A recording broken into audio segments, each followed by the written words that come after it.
So over to you, Joni. So thank you once again for organizing all this, and I will try to keep it as short as possible so we can discuss next steps. So the illegal airport in Vjosa-Narta, like the title of the presentation is like this, we call it everywhere like this because it is an illegal airport. It's not just an airport being built, not just one more airport that still does like creates conflict, does ecological damage, but it's also this miseducation that it's happening with this airport. So when we say that it's illegal, we say that because it's being built inside a protected area, that it's protected by the national law.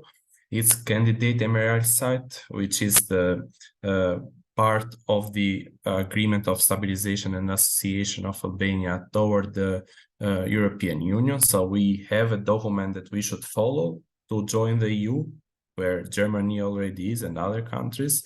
And we are not following it, but we are violating it with the construction of this airport because the area is named in this document. It's an important bird area, which is a status given by the BirdLife International.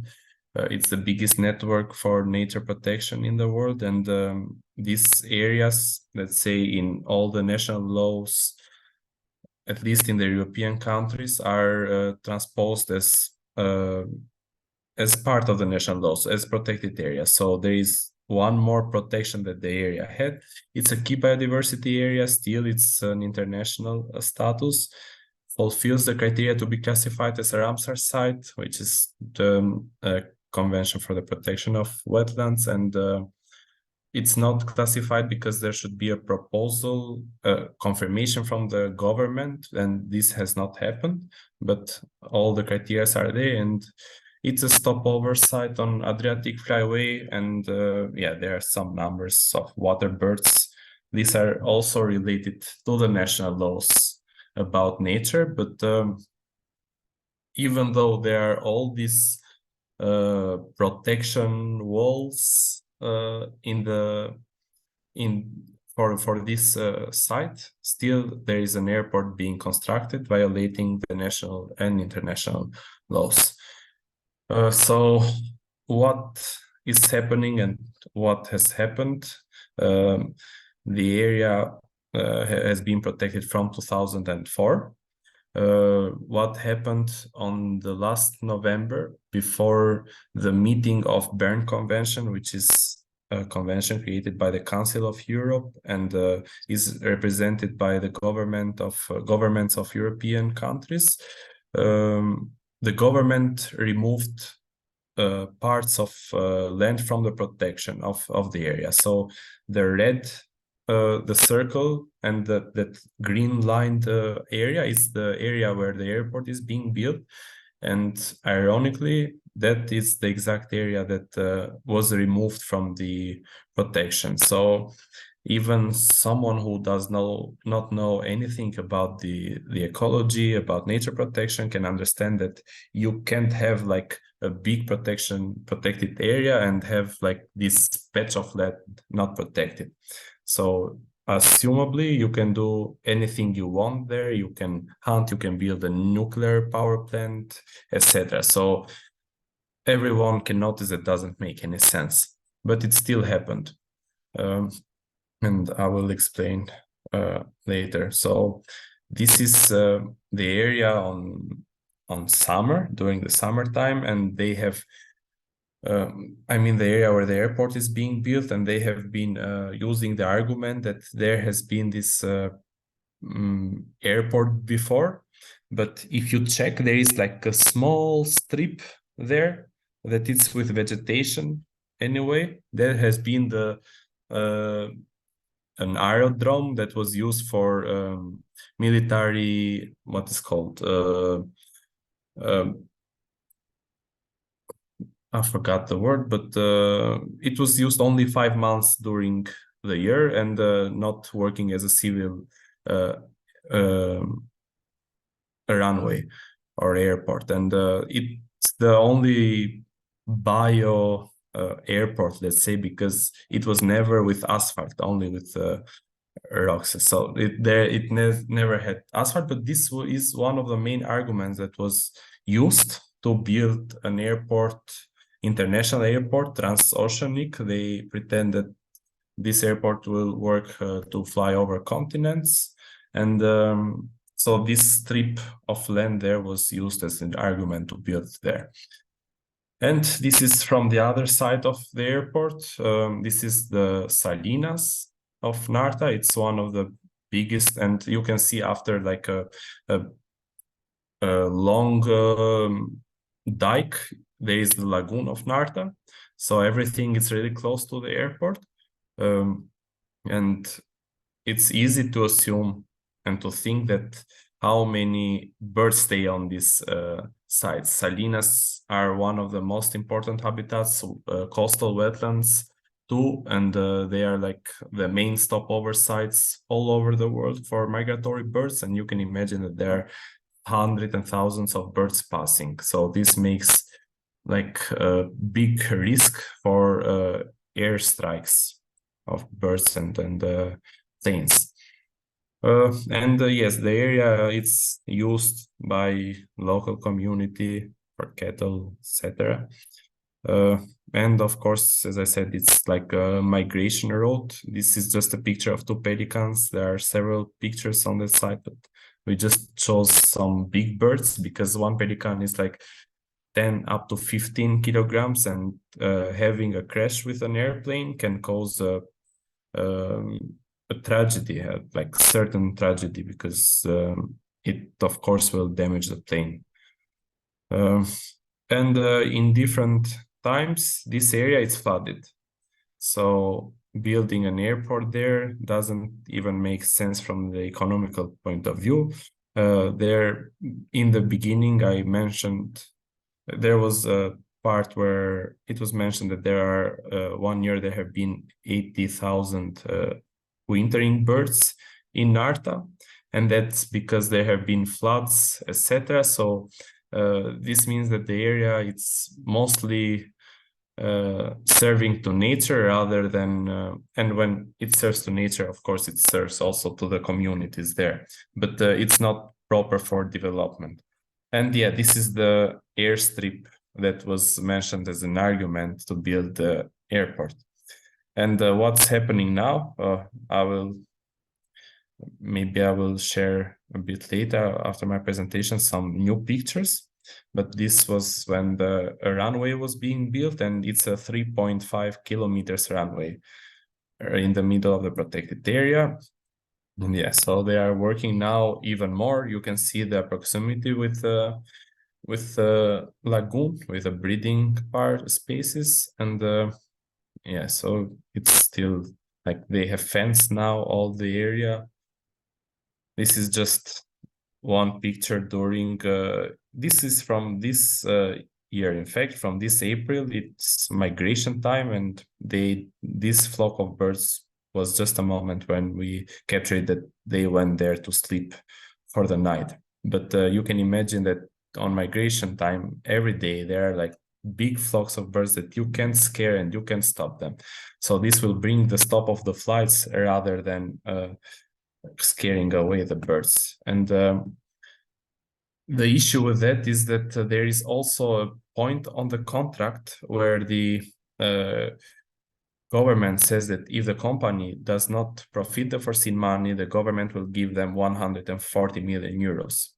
And on the other hand, there is this flight path that will not let them win the profit, to profit the foreseen money, because they have foreseen to fly all year round. Meanwhile, there are cases in other countries where airports near to the wetlands can't do flights in some periods of year because of migration. So it's like a win-win situation for the company. And after that, the biggest issue of this airport, it's what it's being used for. So since there is big security from the experts that it won't work as the airport for a long time, This is being used from the government as to create a precedent of building in a protected areas. By doing so, they can just build in every protected areas, in every ecosystem that serves to the communities and to the country. And these are the plans, the 3D presented by the government after signing the contract with the company. There will be resorts, big surfaces of big resorts in the protected landscape. So it doesn't stop with an airport, but goes beyond it. So it started in 2018 as a case when there were the first discussions, but we didn't really believe that they could build an airport there. We said, okay, this is just an electoral promise, but nothing serious. Still on, we together with, there were around 40 organizations, international organizations and national organizations, which wrote an open letter to the Prime Minister showing the concern.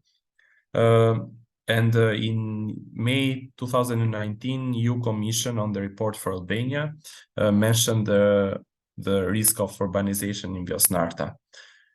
But what started then is like the government started a revision of protected areas. So they said we will revise the boundaries of the protected areas. And then on December 2019, this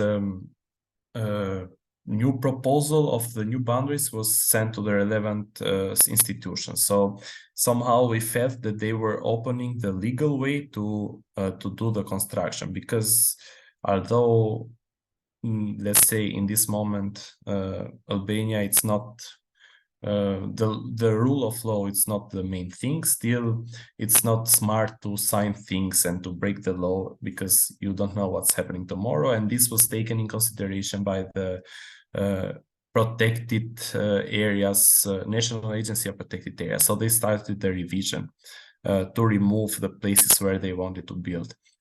Yeah, in March 2020, there was the tender opened for the airport. Then we just let's say let the conventions know, the CMS, AEWA, and Bern Convention. We filed the complaints to these conventions so they could react. And but in December 2020, there was this decision of National Council of Territories, which showed the new boundaries of the protected areas. And yes, the patch was removed, but still this was not a decision in power, because there should have been also a decision of ministers, and this was not taken yet in 2020. And yeah, I forgot to mention that in October, again, the EU Commission mentioned Vjosa Airport. Then again, there was this letter from the NGOs, but we never got an answer. We also did the complaint to the EU Commission, and then in March 21, we the Mabetex Group, the company that is based in Switzerland, signed the contract with the government to build the airport. In April, and also the contract should have been in April, not in March. I wrote it wrongly there, but it has been in April. And in April 21, we applied to get the permission for a protest from the policy, from the state police, and it was prohibited with the argument that we can't do the protest because we are threatening the public health, because it was the coronavirus time and we would be followed by the law, etc. But in the same day, there were two big meetings of political parties, of two opposition, two different parties, the party in power and the opposition party, and there were thousands of people in both squares of Tirana. Meanwhile, we were not allowed to do a protest of 10 scientists in front of the Ministry of Environment. In June 21, we did a manifestation on site. This is the manifestation. And then in July 21, there was a published Vjosa development plan, but it still didn't include an airport there. So this airport was also going against the development plans. So there was nothing in line with national laws there. And of course, the EU Commission report was again stating that the government should stop the construction, the plans for Vjosa Airport.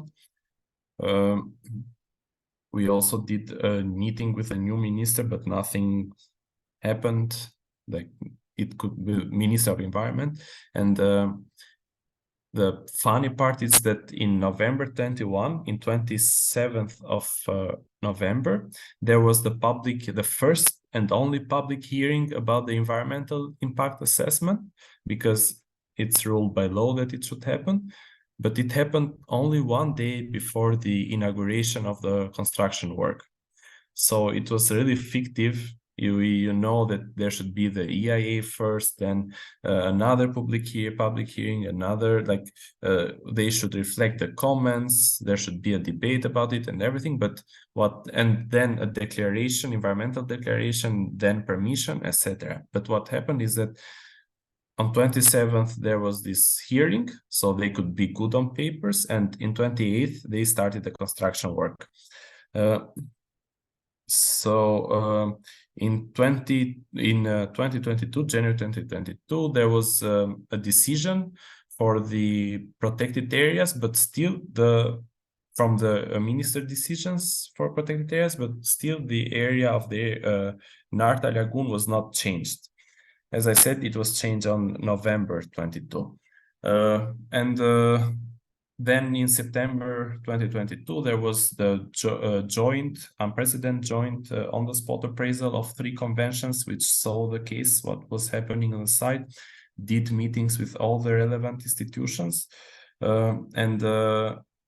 Just before their meeting, there was the decision for Narta case.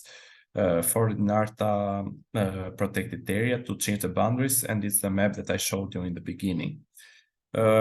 And in the meeting of the Bern Convention, there was the Bern Convention took the decision to request the government to stop the construction work. So what the first thought was that, okay, now we have a safe side because they should halt the construction work, but it went in like deaf ear, and this recommendation was not followed, although we aspire to join the EU, but we didn't follow the recommendation of the countries of European Union. And on January 2023, we did this manifestation on the site, the protest. This is the Bern Convention on the spot appraisal. And this is the new map. Once again, they also removed the eastern part of the protected landscape without any argument. And yeah, this is how this runway looks now, more or less, because the construction work has even going further, but now it's like really wide and nothing as it was before. And there are like 2 strips of lands like this one, and they are like 3.5 kilometers long. And what will come there next is that there will be the supporting infrastructure such as the roads, like big roads, lights, etc. And we are sure that the local community, it's also not prepared for it. It's like a really fast change, and will affect not only the nature but also the people. And this is the protest in the site, and yes, so this is more or less, but there have been, as I said, 2 lawsuits submitted in the court, one for the changes of the boundaries of protected area, and one for the construction of the airport itself. What happened is that the first instance for the construction of the airport rejected our lawsuit with the argument that we are not legitimate and we do not have a stand against the airport because it does not affect us, although we have signed the Aarhus Convention, which gives us and everyone the chance, even to a single person, to submit a lawsuit for such cases. But still, we were not legitimized by the court.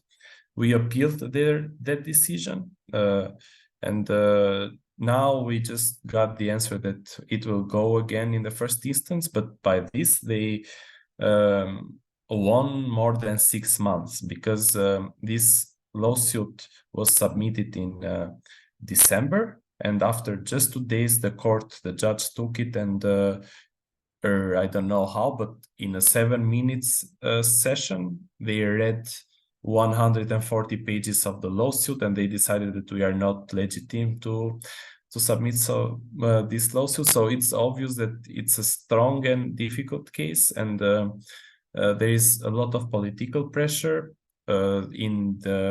There was the proclamation of Vjosa National Park. You might have heard of it because it was made public everywhere. And we were there. And after the speech of the Prime Minister, he then started. I heard that here is someone who is been packing us with these birds of the airport. Stop doing this. We will build the airport. So let's say they are really keen and really protective to the transformation of this site. And this shows how important this site is, because they never got into discussions. And obviously, from the plans that we have seen, also for the other protected areas, it's really important for them to create this precedent. So that's more or less the case. Oh, and Munich Airport, I forgot to mention the Munich Airport.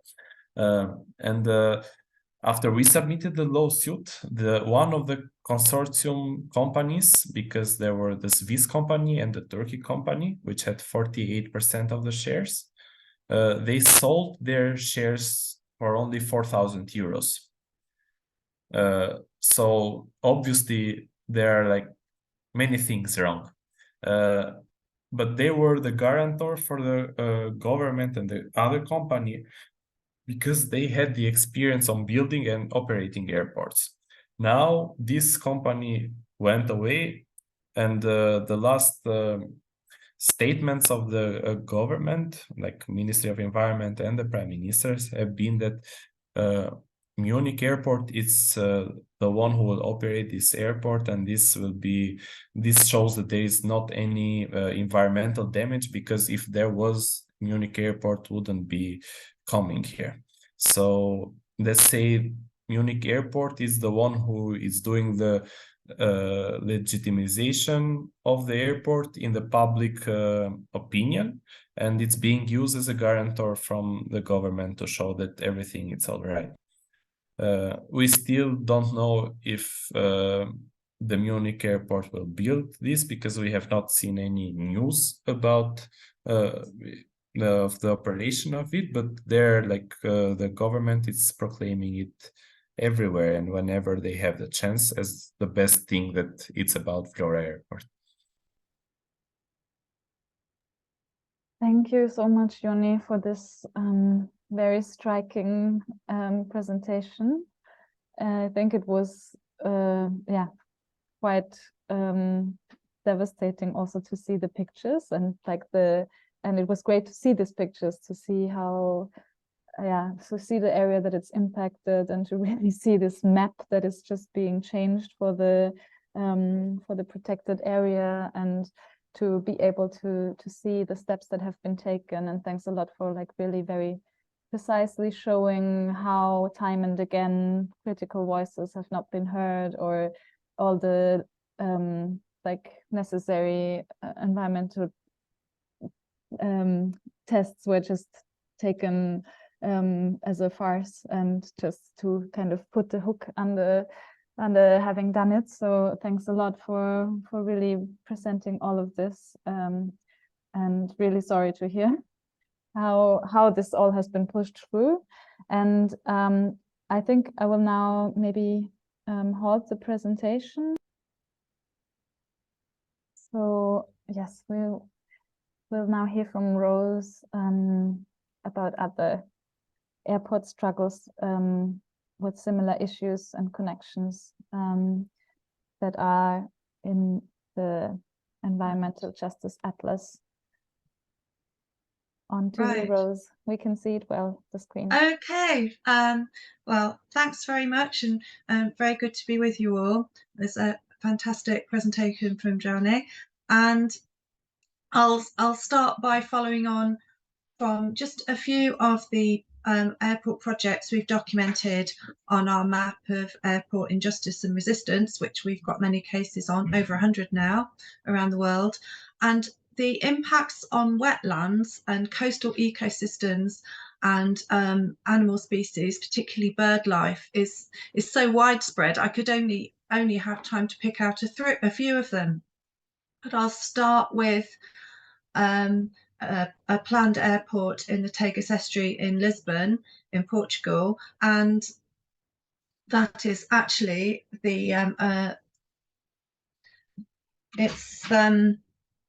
sorry, I've got some notes here. One of the main bird species they're concerned about is flamingos. Hence, we have a picture of some people dressed in the flamingo-style outfits as one of the many major protests against the airport. And but dozens of species of birds would be impacted by this airport development, including the flamingos. It's another airport project where there's been a degree of disregard for your EU laws as well. Is something, something to pick up on, is aspects of disregard for laws in many airport projects that we've researched. And like the airport we've just heard about in Albania, the scale and the involvement in the opposition to this project is absolutely enormous, with great many organisations working together with key coordinating organisations, including ATERA. There's been a big involvement of Extinction Rebellion, for example. And I'll just move on to Prat Airport in Spain, serving Barcelona. That is yet again a coastal site. We see this so often, partly I think because regarding the tourism angle, there is tourism is often focused around coastal areas, so it's ongoing expansion plans of the existing major airport. And the mass as a protest of a picture of a mass mobilization protest there. And such a broad segments of society have been involved: social organizations, environmentalists, peasant farmers, and many neighborhood assemblies. And quickly, there's many airport projects planned in the Maldives, often and underway and under construction in the Maldives, and often focused on expansion of the tourist industry. And this is Nunu Mafaru Airport Expansion Project Plan, and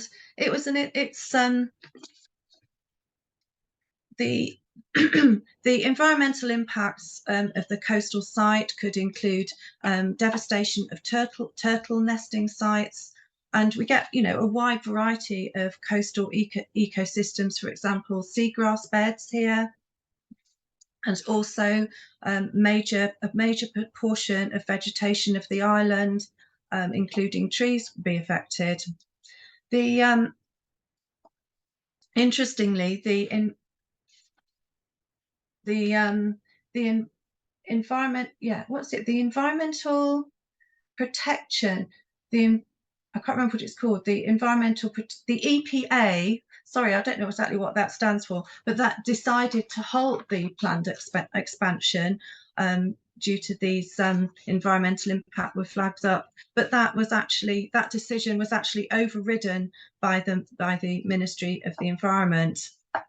Also, an issue that comes up a lot is the reclamation impacts, the vast amount of sand that's dredged, and the impacts there, and a particular impact regarding this project concerns regarding the lagoon on the island. Just quickly, third airport in Istanbul, that's operational now, and plans to expand it even further are underway. It's again major bird migration route, as well as the reclamation on the coastline. We have inland impacts with marshy ground. The project began construction-wise with many lakes being filled in. And there's actually considerable deforestation as well. And you can see just a picture here of one of many mass protests against the airport, with some people in wearing sort of tree costumes in that picture. So Johnny mentioned the associated tourism projects with the Albania Airport project, and that we have many examples of this documented. For example, in the Philippines, it's a tourism estate with its own airport specifically for the resort. And some of the issues that were raised here were the impacts on fisherfolk, impeding access to their fishing grounds and reducing the fishing catch, and encroaching on ancestral land. And you know, it's a master planned tourism development with its own airport, and the focus, as we see very often, is on, you know, it's luxurious tourism with, you know, for quite wealthy people. Just a quick couple more. A proposed mega development along the coastline of the Little Andaman Islands, which entails actual, it's yes, it's 35% of the island. I've got the figure, sorry about the delay. 35% of the island could be taken up by this tourism mega development project. And again, it would be quite luxury tourism with an airport, an associated airport city, and also separately from that, a private jet airport. And there's major impacts on the Onge indigenous people living on the island, with reduction of the tribal reserve area, and also major deforestation and loss of many animal species habitats, again including turtles, you know, a marine species that's often a particular concern. Finally, in China, the I think it is under construction now, a land reclamation for an island airport, and there was particular concerns on the impacts of the rare white dolphin. And again, a theme that was picked up in the presentation, the environmental impact report was not approved before construction started. You know, this is, we get this type of thing is not unique, but fortunately, due to community input into the project, it was actually stalled, not stopped, but it was stalled, and there was some mitigation of the impacts, such as the area for land reclamation was reduced. So, you know, we are seeing that the action that communities are taking does make a real, you know, these projects are of real concern, but the community action really does make a difference. So I'll finish there. Thank you very much, Rose, for this zooming out of seeing how very similar patterns of building airports or pushing airport projects through, regardless of the environment, the ecosystems, the livelihoods of people, the land rights being taken into consideration. And I think it can be, on the one hand, quite sad to hear all these stories and quite demotivating, but it can also be